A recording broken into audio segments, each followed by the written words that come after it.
जब भी न्यूज आप स्टार्ट करोगे तो 70 साल देश को आजाद होने के बावजूद कहीं दलितों को कोई खड़ा करके पीट रहा है, कोई बांध के उनको रख रहा है, कहीं रेप की केस हो रही है, कहीं मुसलमान और हिंदुओं के बीच में नफरत फैलाई जा रही है, कहीं गाय के नाम पे राजनीति की जा रही है। हमने रैली इसलिए निकाला है कि आज हिंदुस्तान को 70 साल आजाद हो गए। हम सब एक हैं, हिंदू मुस्लिम सिख ईसाई दलित समाज गरीब अमीर सवर्ण ओबीसी माइनॉरिटी सारे लोग मिलकर इस देश को सींचा है और इस देश को आगे बढ़ाने में योगदान दिया है। सबको सबका सम्मान मिलना चाहिए, सारे लोग एक दूसरे का मान सम्मान करना चाहिए और हम सब एक हैं। हिंदुस्तान में रह के हम हिंदुस्तान के अपने गांव के साथ साथ अपने क्षेत्र को अपने शहर को उसके साथ साथ मुंबई के कर्म भूमि के साथ काम करते हुए अपने देश को आगे बढ़ाएं, यही हमारा हेतु है आज के उत्साह रैली के लिए। उत्साह रैली के लिए आपने तो जिसके आप अध्यक्ष भी हो, अंधेरी विकास मंच का ही चुनाव क्यों किया? हमने इसलिए चुना कि इस उत्साह रैली में हर जात हर धर्म हर पार्टी के लोग हैं, ये किसी पार्टी विशेष का नहीं। भव्य रैली और इतनी लोगों की ज्यादा संख्या, हजारों की संख्या में आज लोग आए हैं, उनका सबका मैं धन्यवाद देता हूं। कमलेश भाई का धन्यवाद देता हूं कि आप आज इस तरह से सभी वर्गों को लेकर चलने की जो बात का है वो बहुत अच्छी बात है। दलितों के ऊपर अत्याचार हो रहा है वो सही आपने कहा है, गायों के ऊपर जो राजनीति हो रही है वो भी बंद होनी चाहिए। आज ये सरकार जो चल रही है ये सरकार एक तरह से विफल है, सिर्फ ये कागजों पे और बैनरों पे और मीडिया में ये सरकार जो दिख रही है, लेकिन हकीकत जमीनी स्तर पे ये सरकार फेल हो चुकी है।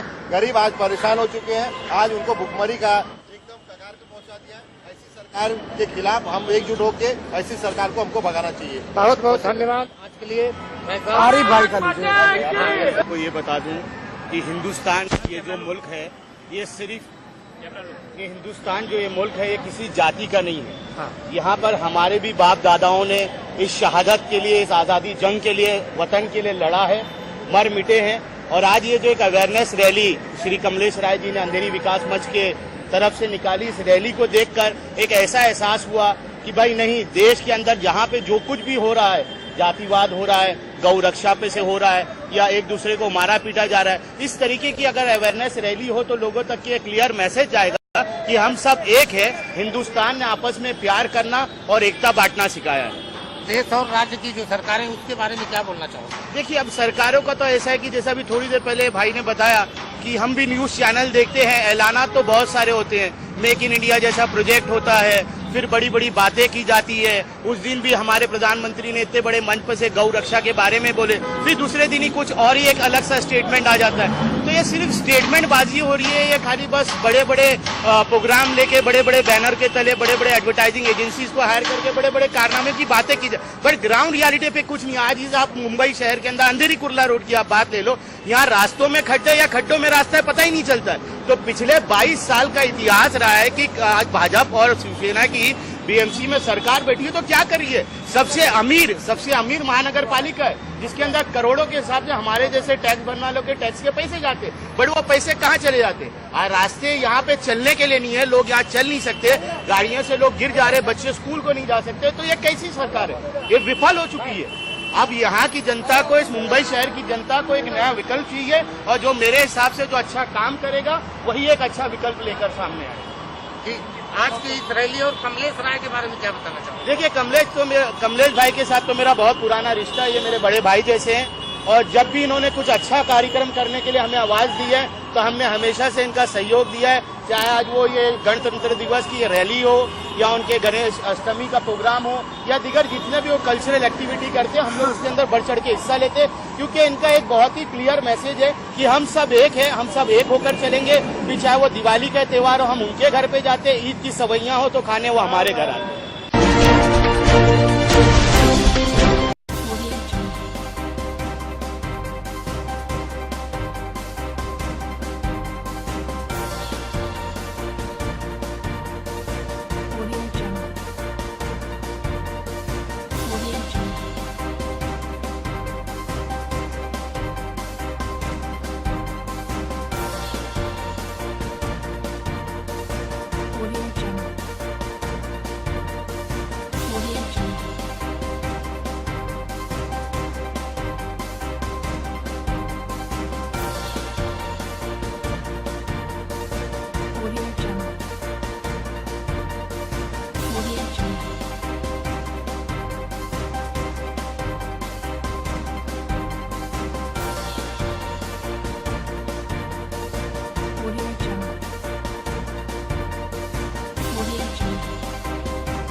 कहने की जरूरत है साहब, 70 साल से लोगों ने राज किया, एक वोट बैंक समझ के राजनीति निभाते रहे, मगर डेवलपमेंट विकास के नाम पे क्या हुआ? मुस्लिम समुदाय को आप देख लो, दलित समुदाय को आप देख लो, पिछड़ा वर्ग देख लो, किसी का विकास नहीं हुआ।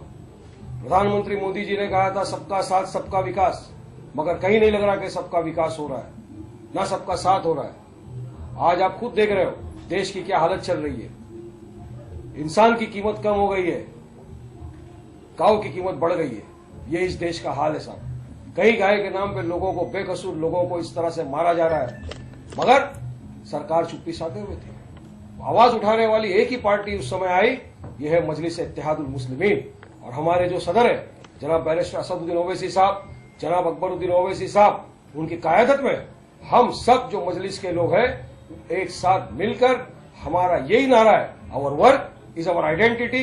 और हम लोग डेवलपमेंट विकास की बात करना चाहते हैं साहब। जो पुराना हो गया, नहीं हुआ, आज हमको करना है। हमको डेवलपमेंट करना है, हमको विकास करना है, हमको जो लोगों की आज तक तकलीफ और परेशानी थी उनके लिए हमको कुछ करना है। यही हमारा मोटो है, यही हमारा आगे का इंटेंशन है, यही हमारा एजेंडा है। बिल्कुल सही बात है। आज तक लोगों से वोट लेते गए, लोगों ने उनको वोट दिया ये भरोसा रखकर कि नहीं ये लोग हमारे लिए कुछ करेंगे, हमारे डेवलपमेंट के लिए कुछ करेंगे, मगर नहीं साहब, नहीं हुआ। आज मुसलमानों की बस्ती में अगर आप देखो तो स्कूलें और अस्पताल कम है, मगर हॉस्पिटल्स बहुत ज्यादा है। तो लोग, आज का जो इंसान है, देश का हर एक नागरिक समझदार हो चुका है, बहुत इंटेलिजेंट है। वो देख रहा है कि उसके साथ इस देश में क्या हुआ। कई राजनीति के नाम पर यह कहा जाता है कि नहीं साहब आपको देश छोड़ के चले जाइए। अरे नहीं, हमने आज यही कहा आजादी के मौके पर कि इस देश में आपसे ज्यादा खून हमारे लोगों का शामिल हुआ है। ये देश किसी के बाप की जागीर नहीं है। इस देश पर जितना हक आपका है उससे कहीं ज्यादा हक वारिस पठान का है इस देश पर। ये मैसेज दिया। जरूर इंशाअल्लाह मुंबई महानगर पालिका पर MIM का झंडा लहराएगा। हमारे वर्कर्स में, हमारे लोगों में आपने उत्साह देखा है। और मुंबई महापालिका का जो चुनाव आएगा उसमें मैं और मेरे सहयोगी जो हमारे सदर है मुंबई के जनाब शाकिर पटनी साहब, हम और हमारी पूरी टीम और मुंबई की तमाम लोग, हम सब मिलजुल कर एक साथ होकर चुनाव को पूरी शान से लड़ेंगे। और इंशाअल्लाह हमको यकीन है, उम्मीद है कि आवाम का हमको साथ मिलेगा और हम इस चुनाव को भारी अक्सरियत के साथ जीतेंगे। हमारी रिपोर्ट होगी, हम पार्टी हाईकमान हैदराबाद भेज देंगे और वहां से जो भी डिसीजन आएगा कि हम लोगों को कितनी सीट पर लड़ना है, हम उन सीटों पर हम जी जान से लड़ेंगे और एक इनकलाबी ताकत बन के लड़ेंगे। सर, क्या मुद्दा लेकर आप लोग लड़ेंगे BMC में? क्या ऐसा देख रहे हैं कि आपको उम्मीद है आप 3 लोग जीतेंगे तो वो पूरा करेंगे? हमारा सिर्फ और सिर्फ ये मुद्दा रहेगा कि हमारा सच्चाई से हमारा काम करना है, ईमानदारी से हमारा काम करना है, करप्शन से हमको दूर रहना है। और जो बुनियादी मसाइल हैं, जमीन, पानी, उसी पे ही हम खास मेहनत करेंगे। हम झूठे वादों पे किसी के वोट हासिल करना नहीं चाहते। हम ईमानदारी से पब्लिक के बीच में जाएंगे और हमको यकीन है कि पब्लिक हमें मोहब्बत करती है, हमसे मोहब्बत करती है और हमको जरूर सपोर्ट करेगी और आने वाले इलेक्शन में हम भारी कामयाबी से जीत हासिल करेंगे। साकिर जी, आने वाले महानगर पालिका चुनाव से पहले MIM समाजवादी पार्टी NCP में सेंध लगा के जो दिग्गज नेता हैं उन्हें अपनी पार्टी में शामिल कर रही है, इसको क्या माना जाए? एक रणनीति है कि जो आने वाले चुनाव में BMC पे अपना कब्जा करने की? ये सिर्फ और सिर्फ पॉलिटिकल अपॉर्चुनिटी है। इन लोगों ने कोई काम किया नहीं। अब जब इनको दिख रहा है कि इनकी जमीन हटते जा रही है तो बस इसको पकड़ उसको पकड़। हम लोगों को किसी की भी जरूरत नहीं। हमको सिर्फ और सिर्फ हमारे दोनों सदर और मजलिस से मोहब्बत करने वाले वर्करों की, मेंबरों की जरूरत है। और हम हमारे भाइयों को लेकर आगे बढ़ेंगे और ना कि कोई पुराने बड़े सियासतदान को लेकर हम आगे बढ़ेंगे। कांग्रेस हमेशा आरोप लगाती है MIM पे कि बीजेपी के इशारे पे MIM काम कर रही है और इसके कारण उनको नुकसान ज्यादा हो रहा है। क्या कहना चाहेंगे इस पर? हम लोग किसी के एजेंट नहीं है। अगर हम बीजेपी के एजेंट होते हैं तो एडवोकेट, हमारे MLA एडवोकेट वारिस पठान साहब को असेंबली से सस्पेंड नहीं किया गया होता, क्योंकि हुकूमत तो बीजेपी की है। और इन लोगों का काम है कि बस बेबुनियादी बातें करना, इनका कोई वजूद बचा नहीं है। तो ये अपने जो उनकी खोई हुई ताकत को ये ढूंढने की कोशिश कर रही है और उसके चलते ही हमारे ऊपर ऐसे इल्जाम।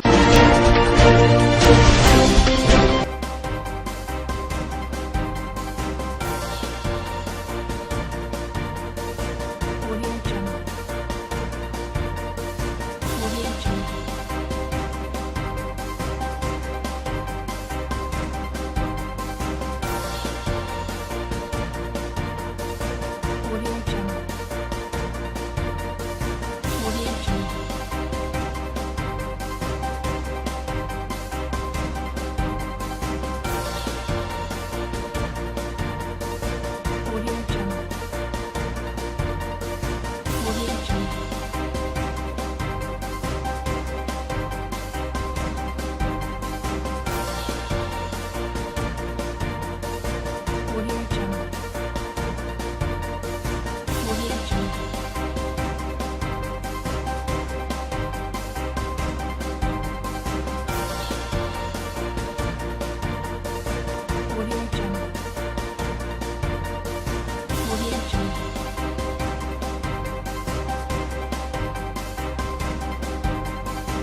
ਪਹਿਲਾਂ ਤਾਂ ਪੰਜਾਬ ਸ਼ੂਟਿੰਗ ਬਾਲ ਐਸੋਸੀਏਸ਼ਨ ਪੰਜਾਬ ਦਾ ਤਹਿ ਦਿਲੋਂ ਧੰਨਵਾਦ ਕਰਦਾ ਹਾਂ ਵੀ ਜਿਨ੍ਹਾਂ ਨੇ ਮੈਨੂੰ ਇਹ ਮਾਣ ਬਖਸ਼ਿਆ ਤੇ ਮੇਰੇ ਨਾਲ ਹੀ ਸਾਡੇ ਭਰਾ ਸਮਝੋ, ਮੇਰੇ ਸੀਨੀਅਰ ਮੈਂਬਰ ਸਮਝੋ, ਸਰ ਮਨਤਾਰ ਸਿੰਘ ਬਰਾੜ, ਉਹਨਾਂ ਨੂੰ ਇਸ ਐਸੋਸੀਏਸ਼ਨ ਦਾ ਚੇਅਰਮੈਨ ਬਣਾਇਆ।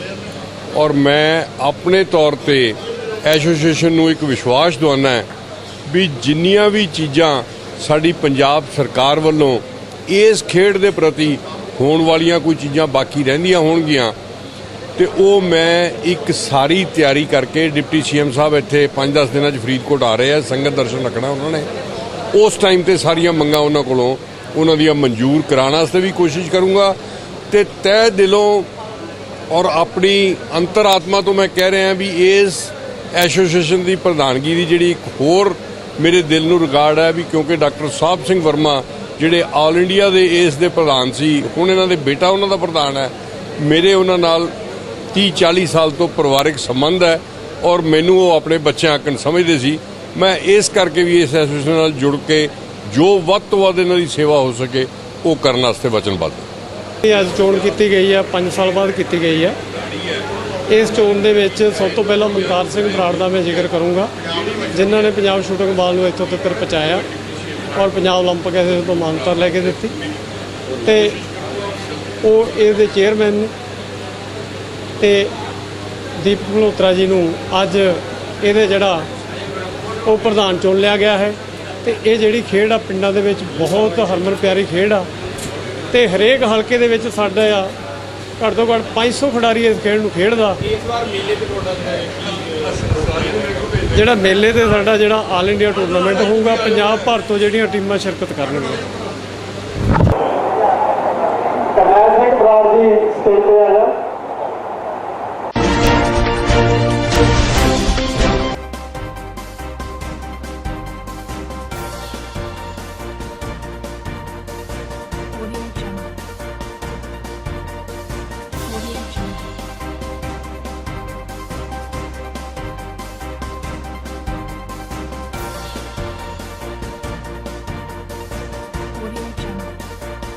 साल हो गए। इस 70 साल मैं यही बताना खुद देश को यही बताना चाहता हूँ कि इस 70 साल में हम जिस तरह से भी रहे हैं, हमें हिंदू हो, मुस्लिम हो या सिख हो, ईसाई हो, हमें सब मिलजुल कर और साथ हंसते खेलते म्यूजिक के साथ गाते मुस्कुराते इस देश की खुशियाँ को जो आज 17वां हम इंडिपेंडेंस डे मना रहे हैं, मैं सभी लोगों को यही कहना चाहता हूँ कि सभी बिल्कुल गाते मुस्कुराते हुए इस म्यूजिक के साथ हमारे धुन के साथ आप सब मिलकर हमारे साथ गाइए, बोलिए हैप्पी इंडिपेंडेंस डे।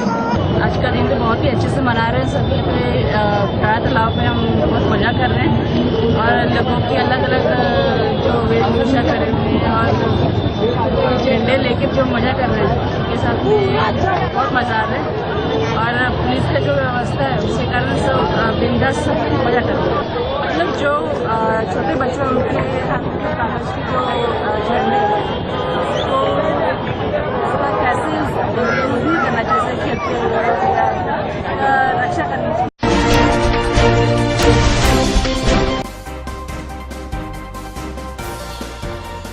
भारत को आज़ाद हुए ये बहुत खुशी की बात है कि हम लोग आज इंडिपेंडेंस डे मना रहे हैं। लेकिन भारत को जिस तरह की आज़ादी मिलनी चाहिए थी, बोलने की आज़ादी, अपने विचार रखने की आज़ादी, राइटिंग की आज़ादी, उसमें भी हम कहीं ना कहीं कमजोर नजर आते हैं। पोल्यूशन मना कर रहे हैं, आप पेट्रोल को लेकर तो देश का में अगर पॉल्यूशन की हवा खराब हो रही है, उसमें अगर गवर्नमेंट काम कर रही है तो हमने जो है गवर्नेंस को सपोर्ट करना चाहिए। पब्लिक से मैं रिक्वेस्ट करूँगा कि उसको सपोर्ट करें ताकि हम एक बेहतर हवा, एक बेहतर खान पान, एक बेहतर काम कर सकें। लोगों को पैसे भी अपने जो देश के लिए बेहतर काम करें, एजुकेशन में अपने देश को आगे लेकर जाए, देश में जो है आविष्कार और अच्छी अच्छी चीज़ें जो है वो आए और उसमें सरकार ने हमारे यहाँ जो बच्चे ऐसे हैं जो एजुकेशन में अच्छी बात हासिल कर रहे हैं उनको प्रोत्साहन देना चाहिए। ये मैं जो है देश की सरकार से लोगों से बोलता हूँ।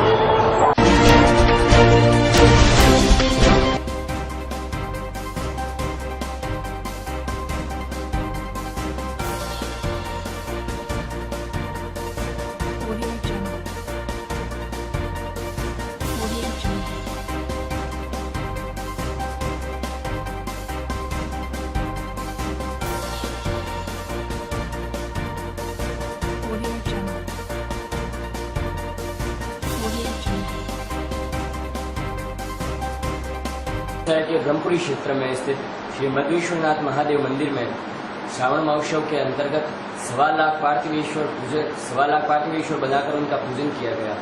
श्रीमाली ब्राह्मणों ने उनका पूजन करवाया एवं यह पूजन जोधपुर के इतिहास में पहली बार किया गया है।